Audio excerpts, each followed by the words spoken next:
Well, it was the document dump that very well could have changed the course of American presidential history. In the run-up to the 2016 election, WikiLeaks spent days upon days releasing hacked emails from the members of the Democratic National Committee and the Clinton campaign that contained plenty of embarrassing details and drew worldwide attention.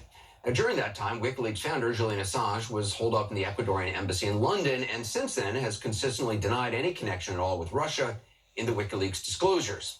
Well, now, in an exclusive investigation, CNN has uncovered a raft of documents outlining in pretty remarkable detail Assange's time in the embassy and how he met with hackers and Russians tied to the Kremlin. There's Alex Marquardt with our report.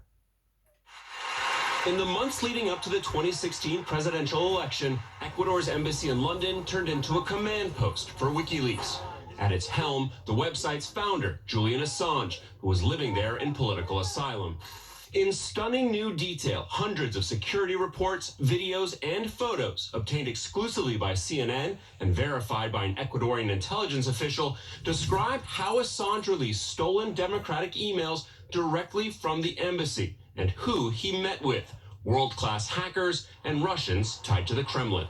The explosive material, when lined up with the timeline in the Mueller report, paints a striking picture of how Assange orchestrated the game-changing document dumps from just a few rooms in the embassy. The exclusively obtained surveillance reports show that the WikiLeaks founder, who had been given asylum in 2012, inside this embassy, wielded enormous power in the building, rivaling even the ambassadors, with whom he would regularly clash. As these exclusive security photos show, he even got physical with the embassy guards. The documents describe how Assange demanded and got high-speed internet, phones, even a special guest list that allowed certain visitors to not show identification or be searched.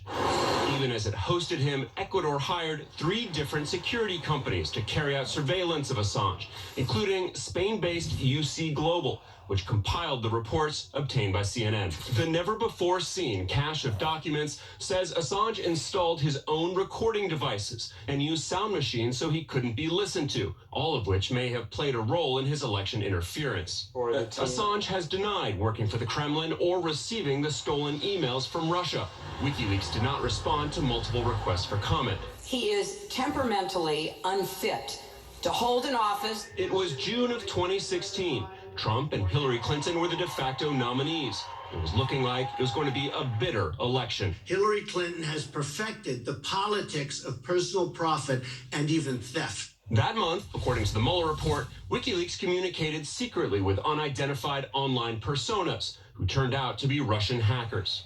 Meanwhile, the number of visits paid to Assange at the embassy dramatically picked up. The reports exclusively obtained by CNN show one frequent visitor was this man, Andrew Mueller, a hacker whom the special counsel wrote may have assisted with the transfer of these stolen documents to WikiLeaks. If you look at the internet from a perspective of people in power, Mueller had appeared on Assange's short-lived show on RT, the Russian TV network that gets its marching orders from the Kremlin. The security logs show that RT's London bureau chief, Nikolai Bogachikin, also visited that month twice. And during one visit that lasted only 5 minutes, he gave Assange a USB drive. Bogachikin defended his visits to Assange, telling CNN RT has produced multiple programming featuring Mr. Assange. Within that process, everything that is intrinsically involved in the production of content took place. Mueller declined to comment to CNN, but told the Washington Post he never had the hacked materials before they were released. But U.S. intelligence agencies have concluded RT actively collaborated with WikiLeaks, playing a significant role in Russia's efforts to help Trump win, which RT denies. Russian hackers have breached the computer network of the Democratic National Committee. On June 14, 2016, the Democratic National Committee announced it had been hacked and accused Russia of being responsible. Trump dismissed allegations of Russian involvement, instead suggesting the DNC hacked itself. 5 days later, according to the exclusive documents, Assange got new equipment for data transmission. The embassy's security attaché even helped install it. On July 6th, WikiLeaks reached out to the Russian hackers, who used the names Guccifer 2.0 and DC Leaks. Those are covers, the Mueller report says, for Russian military intelligence. The Democratic National Convention is approaching, WikiLeaks warned the Russians, and Clinton will solidify Bernie Sanders' supporters behind her. 8 days later, the group received encrypted files, according to the Mueller report, with the name Big Archive. That same day, Assange met again for more than 4 hours with Mueller Magoon, one of at least a dozen times they met at the embassy before the election, according to the security reports. On the day the Republican National Convention kicks off, the security photos show a man in a mask and sunglasses arriving at the embassy. A guard left his post and collected a package. The documents suggest this was an arranged meeting. It's unclear whether that was related to a message sent the same day, July 18th, when WikiLeaks told the Russian hackers, according to the Mueller report, that they received the files and would release them this week. 4 days later, WikiLeaks released a trove of stolen files, and all hell breaks loose. More than 20,000 emails from the DNC, showing the preference of top officials for Clinton over Bernie Sanders. When the Democratic Convention opened, it was consumed by chaos. The DNC chair had to step down, and Trump pounced. Russia, if you're listening, I hope you're able to find the 30,000 emails that are missing. As the election entered its final weeks, Russia, according to Mueller, wrote WikiLeaks offering more files. You won't be disappointed, the hackers wrote. After receiving several files from the Russian hackers in the immediate days prior, WikiLeaks started posting 50,000 emails stolen from Clinton's campaign chairman, John Podesta, revealing infighting and bickering. If this was about transparency, they put them all out. So they're dribbling them out. Mueller's team suspects that transfer took place on September 19th, the same day Assange met again with hacker Andrew Mueller Magoon, according to the security reports.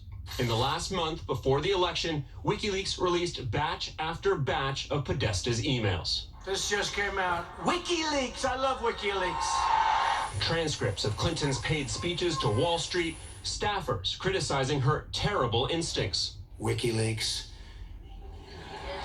This WikiLeaks is unbelievable. The U.S. government decided to get involved, according to a U.S. official and documents obtained by CNN, warning Ecuador, stop Assange or there will be consequences. Just 3 weeks before the election, Ecuador cut Assange off. No more phones, internet, or guests. Shortly after, the embassy relented on guest restrictions. And at 1 a.m. on October 19th, the security materials obtained by CNN show 2 WikiLeaks staffers showed up and took away about 100 hard drives. Security guards wanted to examine the hard drives, but they couldn't. The WikiLeaks personnel were on that special list of people not to be searched. One of the Ecuadorian ambassadors who worked at the embassy during Assange's stay told CNN he was never pressured by his government to give Assange special treatment. But this past April, Assange's world came crashing down. The asylum, his lifeblood, was taken away by Ecuador's new president, citing his participation in U.S. election meddling. British police carried him out of the embassy. And the U.S. Justice Department unsealed secret charges, but not for anything related to the election. Instead, it was for soliciting and publishing classified Pentagon materials in 2010. Assange maintains his innocence. And right on cue, Russia came to Assange's defense. Top officials accusing the U.S. of violating his rights, saying the hand of democracy squeezes the throat of freedom. Well, that was Alex Marquardt reporting. Fascinating. Just ahead, yet another move by the Trump administration to further limit the